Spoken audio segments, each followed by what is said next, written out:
Halo teman-teman, jumpa lagi di channel lagi bersamaku Agi ya teman-teman. Kali ini aku mau membahas namanya devlog ya teman-teman. Devlog ini kita mulai dari perkenalan ya teman-teman. Lalu mengenai game, kemudian progres saat ini, dan yang terakhir itu adalah rencana game ini ke depannya ya teman-teman. Devlog ini aku buat untuk memotivasi ya teman-teman agar game ini jadi ya teman-teman, karena aku ingin sekali memonetas ya teman-teman skillku ini. Sejauh apa sih aku bisa jadi game dev ya teman-teman? Mari kita mulai. Kenalkan teman-teman, nama aku Agi, aku adalah seorang game dev.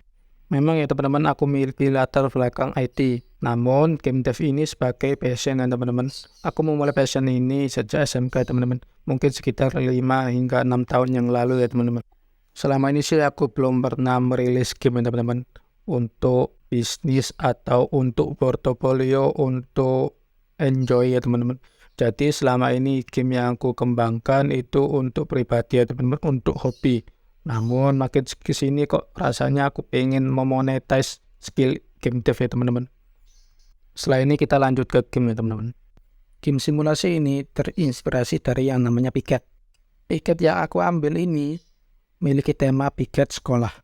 Salah satu tujuan dari tema ini ya teman-teman itu untuk mengatasi masalah rasa malas siswa dalam membersihkan kelas ya teman-teman, dalam menjaga kebersihan juga. Padahal itu sebagian besar itu adalah sampah mereka sendiri. Setelah ini kita masuk hal-hal teknis ya teman-teman. Game ini aku kembangkan menggunakan app GameKit. Jika kalian sering berkunjung ke channelku, app GameKit sering aku buatkan tutorial. Untuk saat ini masih dasar-dasarnya ya. Kalau kalian ingin langsung melihat tutorialnya, kalian bisa lihat di bawah ini di deskripsi playlistnya. Jujur aja kesulitan menggunakan app GameKit ini adalah yaitu tidak ada 3D view-nya ya teman-teman. Jadi aku harus mendesain game 3D ku ini menggunakan kamera. Yang aku maksud kamera di sini teman-teman itu adalah kamera untuk merender ya teman-teman. Jadi sebelum itu aku setting movement-nya dahulu ya teman-teman, aku coding agar aku mudah untuk mendesainnya ya teman-teman. Lalu aku menentukan posisi, rotasi, scale, dan lain-lain, dan warnanya, tekstur, dan lain-lain hanya menggunakan kamera. Jujur aja teman-teman, sakit. Tapi harus semangat ya teman-teman, karena ini salah satu game pertamaku yang akan rilis.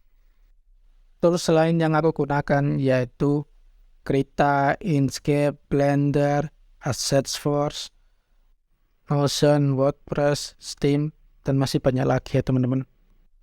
Nah, karena aku ini solo game dev ya teman, solo.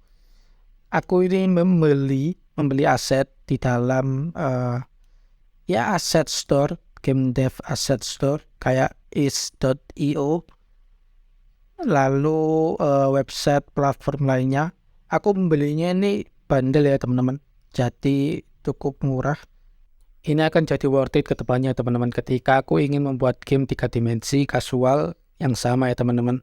Jadi ini hitungannya worth it teman-teman, seperti investasi ya teman-teman. Setelah ini kita masuk ke progres saat ini ya teman-teman. Selama 1 bulan ini ya teman-teman, aku mengembangkan game ini secara berurutan.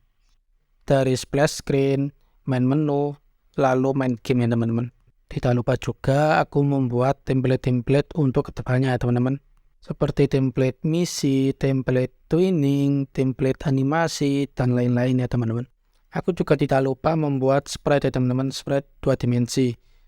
Sprite itu digunakan untuk desain 2 dimensi ya teman-teman. Sprite yang aku gunakan ini untuk panel, button, icon, dan kedepannya pasti akan terus bertambah ya teman-teman.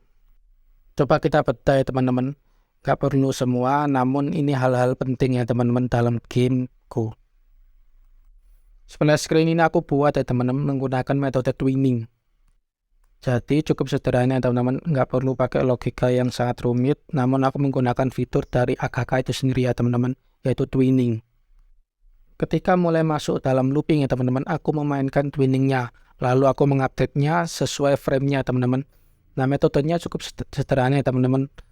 Jadi aku menampilkan namaku, nama gamesku atau developer ya teman-teman. Lalu aku standby sebentar, lalu aku bikin dia opacity-nya ke 0. Cukup sesederhana itu ya teman-teman. Masuk ke main menu ya teman-teman. Nah, main menu ini kebanyakan menggunakan virtual button ya teman-teman. Virtual button milik AKK. Jujur aja ya teman-teman, ini cukup mudah ya teman-teman. Jadi aku pertama kali itu membuatnya itu menggunakan Sprite dan itu cukup sulit. Aku mendesainnya sampai menggunakan teks, sprite, particle effect, cukup menyakitkan teman-teman, cukup ribet. Nah, ketika aku baru baru sadar ya teman-teman, virtual button ini, aku kaget teman-teman, mudah sekali.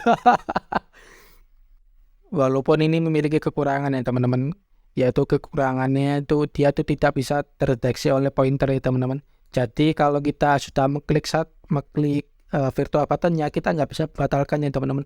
Walaupun kita sudah keluar ke ya di luar buttonnya itu teman-teman. Namun kalau sprite itu masih bisa ya teman-teman keluar dengan mendeteksi pointernya ya teman-teman. Masuk ke main game ya teman-teman. Di sini aku menggunakan objek kursi dan meja untuk misinya teman-teman. Jadi ketika misi sampahnya akan spawn di sana ya teman-teman, untuk mempermudah player ya teman-teman.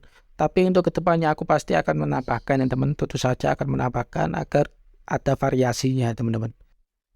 Untuk saat ini aku buat environment kelasnya itu cukup sederhana ya teman-teman, karena keterbatasan menggunakan game engine-nya ya teman-teman. Jadi ini juga untuk melihat batasan dalam pengembangan project ini ya teman-teman. Oke, next ya teman-teman. Mari lanjut ke bagian pembahasan misi teman-teman. Misi ini aku terinspirasi dari yang namanya Unity ya teman-teman. Game engine Unity. Unity ini memiliki fitur yang namanya scriptable dan prefab ya teman-teman. Nah, aku mendesain misi ini menggunakan scriptable dan prefab tadi ya teman-teman. Jadi untuk mendesain secara teks, ya desain berapa banyak sampah atau berapa banyak poin yang didapatkan player, itu terinspirasi dari scriptable ya teman-teman. Sedangkan untuk mendesain sampahnya itu menggunakan prefab. Kalau kalian tertarik mengenai misi ini ya teman-teman, desain misi yang sedang aku gunakan, kapan-kapan aku bisa sharing mengenai misi ini ya teman-teman, desain gameplay misi ini.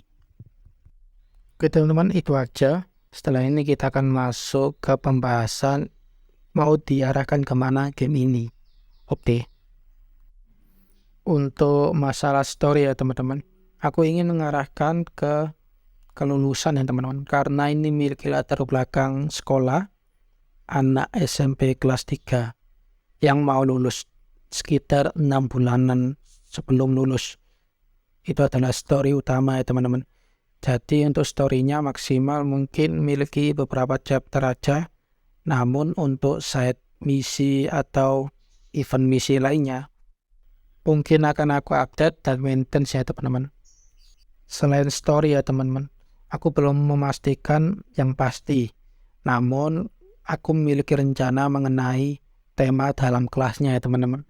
Jadi mungkin ada tema bersalju, tema tropis, atau tema laut ya teman. Contohnya seperti itu aja ya. Dan aku pernah kepikiran ya teman-teman untuk menjadikan game ini seperti game horror ya teman-teman. Jadi ketika kita membersihkan kelas, kita akan dikejar oleh mungkin petugas keamanan seperti satpam atau guru yang sedang menjaga kelas ya teman-teman. Mungkin aku tertarik untuk menambahkan event-event seperti itu ya teman-teman. Ya kayak jadi game horror ya teman-teman. Namun ini mungkin akan jadi subquest. Mungkin. Ini menarik ya teman-teman.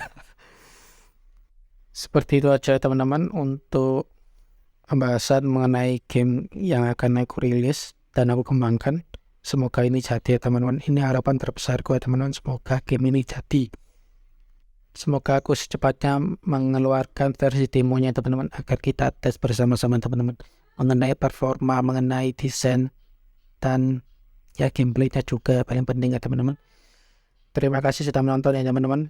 Semoga kalian diberi kesehatan selalu dan bye-bye.